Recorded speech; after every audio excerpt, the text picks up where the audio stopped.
Hello students, welcome back to our channel. Here we are talking about pair of linear equation in two variable.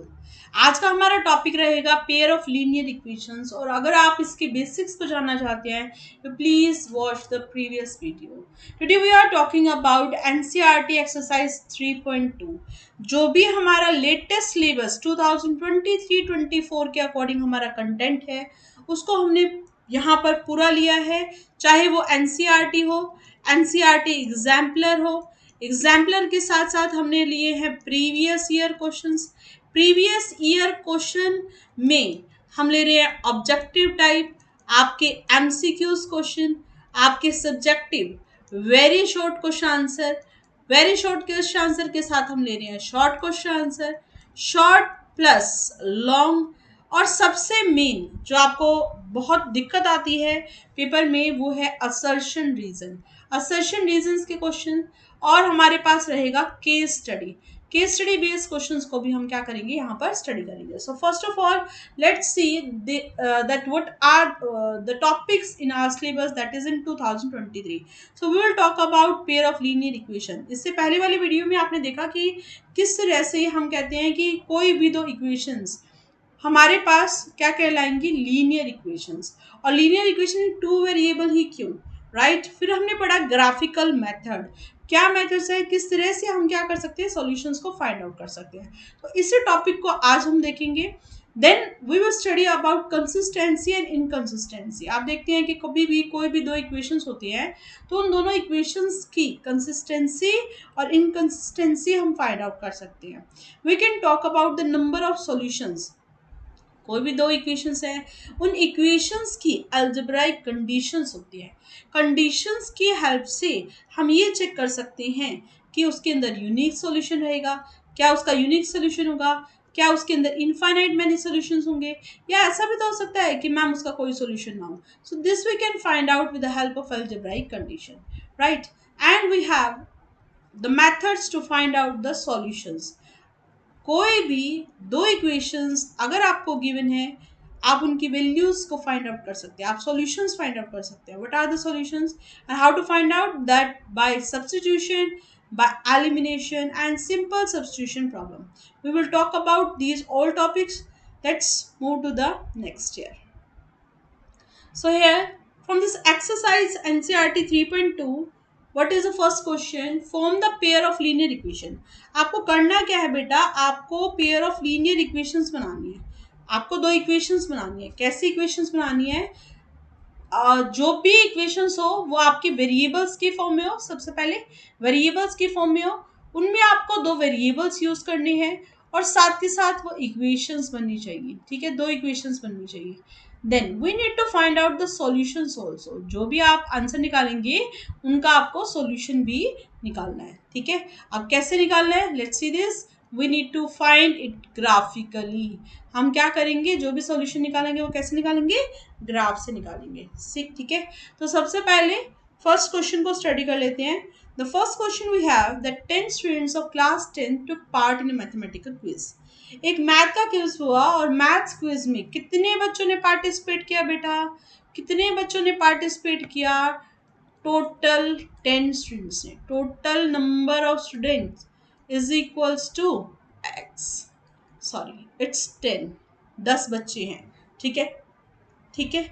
if number of girls, according to question we will write, if number of girls, कहते हैं number of girls is क्या है, 4 more, 4 more, 4 ज्यादा है. किससे ज्यादा है, number of boys से, नंबर ऑफ बॉयज से. अकॉर्डिंग टू क्वेश्चन इसने कहा number of girls number of boys से 4 ज्यादा है. 4 मोर, मोर का मतलब होता है ज्यादा और ज्यादा में ऐड करते हैं. ठीक है, now find the number of boys and girls. अब देखो जो भी इसने कहा है नंबर फाइंड आउट करो तो उसी को एज्यूम कर लेते हैं. Let us assume that number of girls is equal to X. मान लेते हैं कितनी गर्ल्स हैं, एक्स. और मान लेते हैं बॉयज कितने हैं बेटा, वाई. गर्ल्स को क्या मान लिया आपने, एक्स, और बॉयज मान लिए हमने कितने बॉयज हैं, वाई. ठीक है। अब आपसे क्या कहा गया, टोटल नंबर ऑफ स्टूडेंट्स निकालो। क्या निकालो, टोटल नंबर ऑफ स्टूडेंट्स, और टोटल नंबर ऑफ स्टूडेंट्स में एक्स की वैल्यू और किसकी वैल्यू फाइंड आउट करनी है हमें, वाई की वैल्यू। ठीक है, अब चेक करो, देखो कैसे करेंगे। कहते हैं टोटल स्टूडेंट्स अगर 10 है तो यहाँ पर एक्स प्लस वाई कर दे, एक्स प्लस वाई कर दे। एक्स प्लस वाई की वैल्यू किसके इक्वल गिवन है, 10 के इक्वल गिवन है। किसके इक्वल गिवन है, 10 के इक्वल गिवन है। ठीक है, अब number of girls equal to किसके इक्वल है, नंबर ऑफ बॉयज प्लस 4। अब देखो क्वेश्चन के अकॉर्डिंग इसने कहा नंबर ऑफ गर्ल्स ज्यादा है, तो बेटा ज्यादा में अगर 4 ऐड कर दोगे तो ये तो और भी ज्यादा हो जाएगा मैम।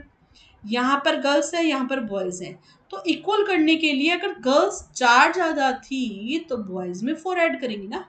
किस में ऐड करेंगे, 4 बॉयज में ऐड करेंगे। सुनाओ हेयर गर्ल्स कितनी है, x, ठीक है, नंबर ऑफ बॉयज कितने हैं, y, और फिर कर देते हैं +4। तो आपके पास क्या आ गया, x plus Y equal to 10, और प्लस वाई इधर जाएगा तो क्या हो जाएगा, minus x minus y is equal to 4। This is our first equation and this is our second equation. ठीक है, हम बात करते हैं यहाँ से x प्लस वाई जो किसके इक्वल है, 10 के इक्वल, और यहाँ से हमारी दूसरी इक्वेशन जो हमारे पास आई है वो क्या आई है, x minus y equals to 4, right. we need to find out the number of boys and number of girls। हमें बात करनी है कि कितने बॉयज होंगे कितने गर्ल्स होंगे, लेकिन ग्राफिकली करनी है। ठीक है, तो here we need to find it. हम क्या करते हैं, एक एक्स एक्सिस लेते हैं और वाई एक्सिस ले लेते हैं। ठीक है, एक एक्स एक्सिस और दूसरी y axis, right. Now here क्या करें बेटा, एक्स वाई की ये देखो आपके पास इक्वेशन है ना, ये इक्वेशन है ना, यहाँ से एक वैल्यू को फाइंड आउट कर लो, एक वैल्यू को फाइंड आउट कर लो, एक वेरिएबल की फॉर्म में ले आओ। कैसे ले आए, x इक्वल्स टू, देखो प्लस वाई को इधर ले आओ, क्या आ जाएगा, माइनस वाई। तो 10 माइनस वाई ले लें, 10 माइनस वाई ले लें, और उसके लिए अब बना देते हैं हम क्या, टेबल। ठीक है, मेरे को सबसे अच्छा लगता है एक बार x0 एक बार y0, बिल्कुल बहुत इजी होता है। देखो x को यहाँ से देखो, यहाँ पर y को 0 मान लेते हैं, तो x कितना आ रहा है, 10। जब y को 0 माना तो x कितना आ गया, 10। अब आप बताओ, अगर y को 0 मान ले तो x 10 है, तो x को अगर 0 मानोगे तो क्या होगा, मैम उल्टा ही हो जाएगा, 10 हो जाएगा। बिल्कुल, यहाँ देखो 0 पुट करो, 0 plus Y equal to 10, 0 plus y y होगा, वाई की वैल्यू 10 आ गई, बिल्कुल ठीक। ये मान लेते हैं 0, यहाँ मान लेते हैं 10, ये मान लेते हैं 10। ठीक है, अब आप कह रहे हो कि मैम ये भी 10 है ये भी 10 है, तो क्यों ना बेटा इसको ग्राफ को मिला दे। ठीक है, ये जो पॉइंट्स हैं उनको मिला देते हैं और आपके पास ग्राफ आ गया किसका, x plus y is equal to 10 का। ठीक है, दूसरी अगर आप इक्वेशन को ऑब्जर्व करो, you have x is equal to y plus 4, है ना। तो यहाँ से फिर वही x की वैल्यू पुट करते हैं, सब्स्टिट्यूट करो, अलग अलग वैल्यूज पुट करो। कैसे, x को 0 मान लो, 0 माइनस वाई इक्वल टू 4 है, y इज इक्वल टू किसके इक्वल है, -4। x से 0 y -4, देखो x से 0 y -4, -1 -2 -3 -4, ये आ गया -4। मैम ये पॉइंट आ गया। ठीक है, अब आप बताओ, अब आप y को 0 मान लो, y को 0 मानेंगे, y को अगर 0 माने तो यहाँ से x किसके इक्वल आ रहा है बेटा, 4, ये आ गया मैम 4, 1 2 3 4, ये आ गया 4। अब आपको इनको क्या कर देना है, ज्वाइन, ये आ गया। ठीक है, तो ये आ गया ये पॉइंट, ये आ गया ये पॉइंट, ये दोनों पॉइंट जहाँ इंटरसेक्ट कर रहे हैं, ये जो दोनों लाइन जहाँ जिस पॉइंट पर इंटरसेक्ट करते हैं, दैट इज द सॉल्यूशन। ये क्या आपका आ गया सॉल्यूशन। ठीक है, ग्राफ पेपर पर आप जब सॉल्व करेंगे you will get the exact solution, और हमारे पास ये जो आंसर आएगा दैट विल बी 7,3। ठीक है, आंसर आएगा 7,3। एक छोटा सा हिंट दे देती हूँ आपको, बाई चांस अगर ग्राफ आपका थोड़ा बहुत इधर उधर हो जाता है, यू कैन सॉल्व इट एल्जेब्राइकली। आप एल्जेब्राइकली इसको सॉल्व करना, अल्जेब्राइकली सॉल्व करना, और जो भी आंसर आए उसके अंदर वहां पर ग्राफ को ड्रॉ कर देना, that is the easiest method. ठीक है, now here the next part which is given here, that is 5 pencils and 7 pens together cost ₹50। कहते हैं 5 पेंसिल है और 7 पेन है, we have here 5 pencil with 7 pen. तो इस तरह के क्वेश्चन हमने किए हैं ना। ठीक है, कि कभी भी कॉस्ट गिवन हो, टोटल कॉस्ट कितनी है, ₹50। ठीक है, अब आप कह रहे हो कि 5 और साथ में पेंसिल्स है, तो एक पेंसिल का अमाउंट मान लेते हैं ₹10 है। आजकल महंगा हो गया होगा, कोई नहीं, मैं कह रही हूँ एक पेंसिल का मान लेते हैं ₹10 है, ₹10 है, तो 5 पेंसिल का कितना होगा बेटा, 5 इंटू 10 दैट इज ₹50। बहुत ईजी है मैम, बहुत ईजी है ना। तो टोटल कॉस्ट हम निकाल सकते हैं। कैसे निकाल सकते हैं? नंबर को मल्टीप्लाई कर देते हैं हमेशा किसी भी कॉस्ट से। नंबर को कॉस्ट से अगर मल्टीप्लाई कर दे तो टोटल कॉस्ट पता चल जाती है। एक चीज का अगर प्राइस पता हो तो कितनी चीजें वो खरीदी उससे मल्टीप्लाई करते हैं टोटल कॉस्ट आ जाती है। ठीक है, तो नाउ हेयर 5 पेंसिल्स हैं, 7 पेन्स है, तो here let us assume that cost of pencils equal to x। मान लेते हैं कॉस्ट क्या है इसकी, x रुपीज। अब मान लेते हैं कॉस्ट ऑफ पेन मान लेते हैं कितना होगा, y रुपीज। x और क्या मान लिया, y। Now we have 5 pencil. कितनी पेंसिल है, 5 पेंसिल x कॉस्ट है तो मल्टीप्लाई करेंगे, टोटल कॉस्ट आ गई, पेंसिल की कॉस्ट आ गई। Same as it is 7 pen है और 7 पेन का कितना अमाउंट है, y रुपीज। तो ये कितना आ गया हमारा 7y। और टोटल कितना प्राइस है बेटा, 50। ठीक है, whereas 7 पेंसिल्स तो क्या आएगा, 7x। वी हैव 5 पेन्स तो कितना आएगा, plus 5y is equal to किसके इक्वल आएगा, 46। Now we need to find out the cost of 1 pencil and that of 1 pen. तो आ जाओ बेटा ग्राफ पर। किस पर आ जाएंगे, ग्राफ पर। Here we are finding x। तो बेटा 5x किसके इक्वल होगा, देखो इधर भेजो इसको। x is equal to, I am doing here 50 plus 7y को इधर भेजो, माइनस का 7y। देखो अब यहाँ पर मल्टीप्लाई हो रहा है, ये मल्टीप्लाई हो रहा है 5x के साथ मल्टीप्लाई, तो नीचे जाकर क्या हो गया, डिवाइड। तो divide by 5। Are you getting it? ठीक है, same here you can find this also. 7x is equal to 46 plus 5y इधर गया तो माइनस 5y। ठीक है, x इज इक्वल टू किसके इक्वल आएगा, 46 माइनस 5y डिवाइड बाय कितना, 7। तो आपके पास दो इक्वेशंस है, you need to only find out the table now. Table बनाकर हम ग्राफ के ऊपर काम करेंगे। So I am taking the upside part ताकि आपको चीज़ें क्लियर हो जाएं और हमारे पास जो इक्वेशंस है वो एज इट इज रह जाएं। ठीक है, so here I am making the table. Let's see this here the first one we are taking here, let in this 50 minus 7y by 5, let's put here 5 put कर देते हैं बेटा, बहुत आसानी से सॉल्व होगा। 70 माइनस 35 कितना आएगा, 15 बाय 5 कितना हो जाएगा, 3। तो यहाँ 5 और ये कितना आएगा, 3। Then take it equal to 0, 0 ले लो, ये 0 हो गया तो पूरा 0। 50 बाय 5 कितना होता है, 10। ये आ गया हमारा 10, आ गई एक वैल्यू। दूसरा फाइंड आउट करो, दूसरा टेबल भी फाइंड आउट करते हैं। कितना मिनट लगता है, कुछ भी नहीं, देखो। ठीक है, आपको सिर्फ कैलकुलेशन सॉल्व नहीं करनी होती है। ठीक है, कैलकुलेशन को सॉल्व नहीं करना आपको, ये रफ में करना है। ठीक है, यहाँ फेयर में नहीं करना, आपको सिर्फ टेबल दिखानी है। तो here I am taking y equal to -2, देखो -2 ले लो। तो we have 46 minus 5 into -2 divide by 7। We have 46 plus कितना, 5 two 10। We have 56 divide by 7 करोगे तो कितना आ जाएगा, 8। तो आपने पुट किया था -2 और आंसर कितना आ रहा है, 8। आगे नहीं वैल्यू। ठीक है, नाउ पुट हियर 5 पुट करते हैं। देखो 5 5 से 35, यहाँ पर 46, 5 5 से 25 डिवाइड बाई 7। ठीक है, वैल्यू किसके इक्वल आएगी, इट इज इक्वल टू 21/7। और 21/7 कितना होता है बेटा, 3। तो आपने क्या पुट किया अभी, 5 और आंसर कितना आ गया, 3। ठीक है, तो लेट्स डू इट। टेबल तो बन गई मैम, टेबल बन गई है तो ग्राफ भी बन जाएगा बेटा। ग्राफ बन गया, जहां वो इंटरसेक्ट करे वो क्या बन जाएगा, हमारा सॉल्यूशन। ठीक है, ग्राफ जहां पर इंटरसेक्ट करे वहां पर वो बन जाएगा हमारा सॉल्यूशन। ठीक है, let's do it. So this is here x-axis, y-axis, x3, 1 2 3, this is y, 4 5 6 7, that's 1 2 3 4 5 6 7 8 9 10, ये 10 आ रहा है। ठीक है, 5 here and then 10, this 5 here and 10. Okay, let's do it. x3 y5 है, मैं रफली ले रही हूँ, you have to be very careful about these things. यहाँ खड़े हो जाते हैं, 3 यहाँ चले, y5 ऊपर चलो, ये आ गया पॉइंट। नेक्स्ट x10, तो यहाँ थे हम पहले 10, चलो ये आ गया, y0 तो कुछ नहीं चलना बेटा, यहीं रुक जाओ।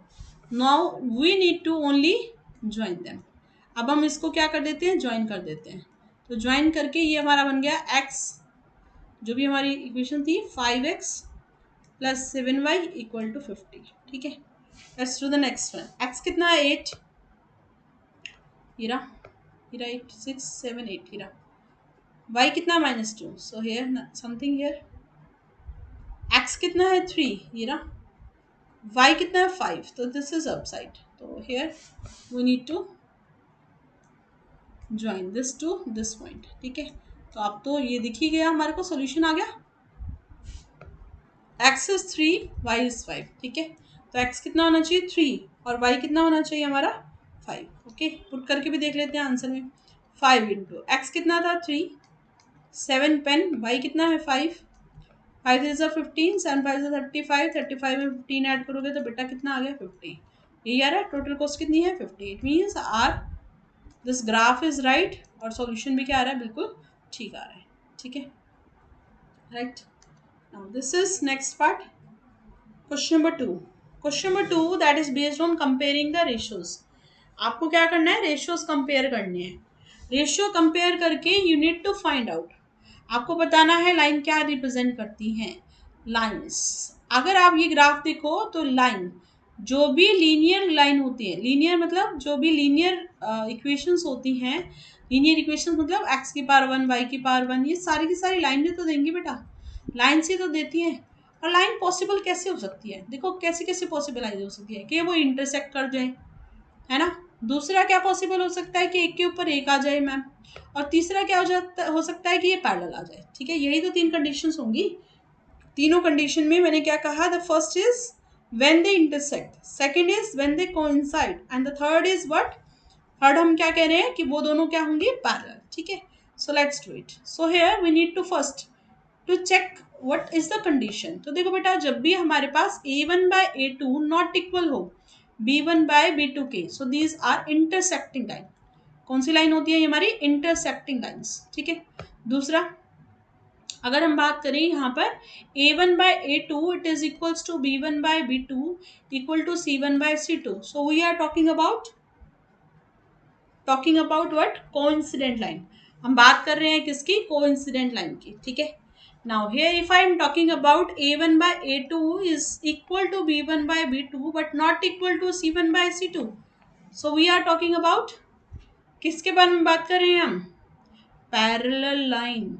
किसके बारे में बात कर रहे हैं, पैरेलल लाइन। ठीक है, so now here we need to find, हमें पता लगाना है इंटरसेक्टिंग लाइंस होंगी, पैरेलल होंगी या coincident. So let's do it. First question, if you will talk, we have 5x minus 4y plus 8 equal to 0. Second is 7x plus 6y minus 9 equal to 0. ये हमें given है। ठीक है, now what we need to do, क्या करें ma'am, तो बेटा सबसे पहले a1 बाय a2 निकालो, b1 बाय b2 निकालो, और फाइंड आउट करो यहाँ से c1 बाय c2। तो आपके अकॉर्डिंग मैम x का जो कॉफिशिएंट होता है, फर्स्ट लाइन का फर्स्ट जो वैल्यू होती है उसको क्या बोलते हैं, a1। तो ये कितना आ जाएगा बेटा a1, ये वैल्यू क्या बनेगी 7, ये वैल्यू क्या बनेगी -4, यहाँ से दिख रहा है ना। ठीक है, अब ऐसा मत करना है कि 6 के साथ मैम 4 है, 6 के साथ अगर +4 है तो +4 आएगा, अगर -4 है तो क्या आएगा -4। देन y के साथ जो वैल्यू है वो क्या है 6, तो हेयर इट इज 6। c1 की वैल्यू अगर आप देखें यहाँ पर 8 है, c2 की वैल्यू कितनी है यहाँ पर -9। Now here we need to find कि क्या है यहाँ पर, क्या ये इक्वल है, नो। क्या ये दोनों इक्वल है, नो। क्या a1 by a2 not equal है b1 बाय b2 के, मैम बिल्कुल बेटा, आप चेक कर लो। 5/7 -4/6 के इक्वल हो सकता है, नो। अब देखो बेटा, मैंने क्या बताया था कि ये कट कर रही है, तो इट मीन्स क्या करेंगे, इंटरसेक्टिंग। कैसी लाइन होगी, इंटरसेक्टिंग। कोई पूछता कि इक्वेशन कैसी है, आप बता दो मैम कैसी इक्वेशन है, सो दे आर कंसिस्टेंट। ये भी देख लेते हैं ना, कैसी है, कंसिस्टेंट। तीसरी बात, जब सॉल्यूशन निकल जाता है ना तो उसको कंसिस्टेंट बोलते हैं। तीसरी बात, कैसा सॉल्यूशन आएगा, एक बार कट कर रही है मैम तो क्या आएगा, unique solution. What we have here, unique solution. इसका सॉल्यूशन यूनिक होगा, बिल्कुल बिल्कुल यूनिक होगा। Let's do it. The next part that is 9x plus 3y plus 12 it equal to 0। दूसरा 18x प्लस में 6y प्लस 24 इक्वल टू 0। ठीक है, अब आप देखो वैल्यू निकालनी है हमारे को, वैल्यूज निकालो बेटा। ये देखो ये A1 ये A2, सो 9/18। ठीक है, यहाँ से आएगा हमारा B1, यहाँ से आएगा हमारा B2, सो इट इज 3/6। यहाँ से आएगा हमारा C1 और यहाँ से आएगा हमारा C2, so this is 12/24। So it is A1/A2, this is B1/B2 and this is C1/C2। Let's solve this. Solve करके ही पता चलेगा क्या आंसर्स आ रहे हैं यहाँ पर। ठीक है, तो फर्स्ट इज 9/18, कट कर दो 1/2, it is also 1/2 and this is also 1/2। तो क्या सारी वैल्यूज इक्वल है? बिल्कुल। कौन से केस में ऐसा होता था कि सारी वैल्यूज इक्वल होती थी? A1/A2 equal to B1/B2 equal to C1/C2, that is what? कौन सी लाइन? Coincident. मैम ऐसा होता है कि जब एक लाइन दूसरी लाइन के ऊपर आ जाए, ऐसे बिल्कुल एक के ऊपर एक आ रही है, तो इसको बोलते हैं कोइंसिडेंट। कौन से बोलती हैं? Coincident, right. ठीक है, and it have infinite many solution. क्योंकि ये बहुत बार कट कर रही है तो हम कहेंगे इनफाइनाइट, क्योंकि सॉल्यूशन भी आ रहे हैं, तो इस तरह से हम कह सकते हैं ये कंसिस्टेंट भी है। ठीक है, आई am taking all the cases, जितने भी यहाँ पर केसेस बन सकते हैं वो हम ले रहे हैं, क्योंकि क्वेश्चन तो कैसे भी आ सकता है, कोई जरूरी थोड़ी ना कि ये पूछिए कॉन्फिडेंट लाइन, ये पूछ सकता है सॉल्यूशंस कैसे हैं, ये पूछ सकता है इक्वेशन कैसी है। ठीक है, now talk about this third part. It's 6x minus 3y plus 10 equal to 0, and here we have 2x minus y plus 9 equal to 0। ये हमें गिवन है। ठीक है, so what we can do here, क्या कर सकते हैं? वही मैम जो आपने बताया, वैल्यूज 6/2 माइनस 3 माइनस का 1, यहाँ कुछ नहीं है ना तो 1 मानो, 10/9। ठीक है, let's do this how? See this, A1/A2 it is equal to 6/2, B1/B2 it is equal to -3/-1। इसको माइनस नेगेटिव नेगेटिव वाई के साथ कुछ नहीं है बेटा, यहाँ पर यहाँ कुछ नहीं है तो 1 मानेंगे, 1 और 1 के साथ नेगेटिव भी आएगा, बिल्कुल आएगा। C1/C2 10/9। Okay, now here this cancel 3, तो ये आ गया आपका 3, नेगेटिव से नेगेटिव B1/B2 की वैल्यू भी कितनी आ गई? 3। C1/C2 की वैल्यू क्या दिखाई दे रही है? It is 10/9। Can you see this? A1/A2 तो क्या बन गया? 3/1, और B1/B2 क्या बन गया? 3/1। तो ये दोनों तो इक्वल है मैम। अगर ये दोनों इक्वल हैं तो बीच में साइन किसका आ रहा है? इक्वल का, बराबर का, है ना। और ये क्या बिल्कुल पैरेलल लाइन दिखाई दे रही है ना। ये तो दिख गया मैम, ये देखो ऐसे ऐसे, तो इट मीन्स आंसर क्या आ गया? Parallel line. क्या बन गया? Parallel line. ठीक है, पैरेलल लाइन सोचो क्या सॉल्यूशन देती है? क्या कहीं कट करती हैं? नहीं करती मैम। अगर नहीं करती तो it has no solution, it has no solution. दूसरी बात, अगर सॉल्यूशन नहीं है तो क्या बनेगा? ये इनकंसिस्टेंट। क्या बनेंगे? ये इनकंसिस्टेंट। ठीक है, hope so this is clear to you. आपको समझ में आया होगा कि किस तरह से हम बात करते हैं पेयर ऑफ लीनियर इक्वेशन की। पेयर ऑफ लीनियर इक्वेशंस में हमने कहा हमारे पास होती हैं 3 लाइनें। ठीक है, first second third, first second third. First होता है हमारा पैरेलल, इंटरसेक्टिंग मान लेते हैं, चलो सीरियल वाइज ही पढ़ना है तो सीरियल वाइज, इंटरसेक्टिंग। दूसरा हम बात करते हैं कौन सी लाइन्स होती है हमारी? Coincident, coincidence line. तीसरी हमारी होती है पैरेलल। ठीक है, अब यहाँ पर हम कहते हैं A1/A2 नॉट इक्वल होता है किसके? B1/B2 के। कोइंसिडेंट होता है A1/A2 equal to B1/B2 equal to C1/C2। Parallel line, parallel line होती है A1/A2 equal to B1/B2 equal होता है नॉट इक्वल होता है C1/C2। दूसरा, यहाँ पर क्योंकि ये इंटरसेक्टिंग है तो हम कहेंगे कि यहाँ पर आएगा यूनिक सॉल्यूशन। ठीक है, यहाँ पर एक लाइन दूसरे के ऊपर है तो हम कहेंगे इनफाइनाइट सॉल्यूशन। तीसरा, अगर यहाँ पर ये दो इक्वल है, ये अनइक्वल है तो हम कहेंगे दे हैव नो सॉल्यूशन, इसका कोई भी सॉल्यूशन नहीं है। ठीक है, ठीक है, अब सॉल्यूशन इन दोनों के हैं, इन दोनों में सॉल्यूशन आ रहे हैं, तो जब सॉल्यूशन आते हैं तो हम बोलते हैं कंसिस्टेंट, कंसिस्टेंट। अगर हम कह रहे हैं कि इससे सॉल्यूशन नहीं आया तो इसको बोलेंगे बेटा inconsistent system of equation, inconsistent system of equation. ठीक है, right? So till then, bye, do hard work, keep doing this work ताकि आपको चीज़ें समझ में आए. Watch the next videos also, which will provide you the previous year questions with that NCERT exam plan, and all different type of questions which are coming in exam that we are providing here. Like, share, and subscribe the channel. Forward it to your friends. Share it with your friends so that they will also take the benefits of these videos. Thank you again. Bye.